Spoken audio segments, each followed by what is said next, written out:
Hello everyone guys, আমরা আসছিলাম ঘুরতে। হ্যাঁ, যার কথা না বললেই নয়, আমরা আসছিলাম ঘুরতে বর্ডারের সাইডে শালবাগান। তো আপনারা দেখতেই পাচ্ছেন অনেক সুন্দর স্পেস। হ্যাঁ, অনেক সুন্দর একটি জায়গা, নাইস প্লেস, যার কথা না বললেই নয়। তো আমরা আজকে ঘুরতে আসছি। তো ঘুরতে আসে আজকে আমরা চুবলিং পং হয়ে গেছিলাম আর কি, যার কথা না বললেই নয়। হ্যাঁ,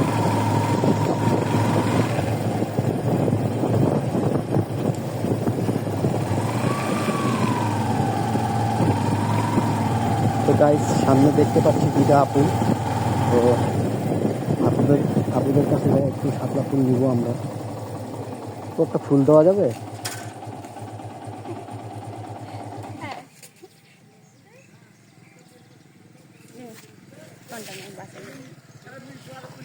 থ্যাংক ইউ।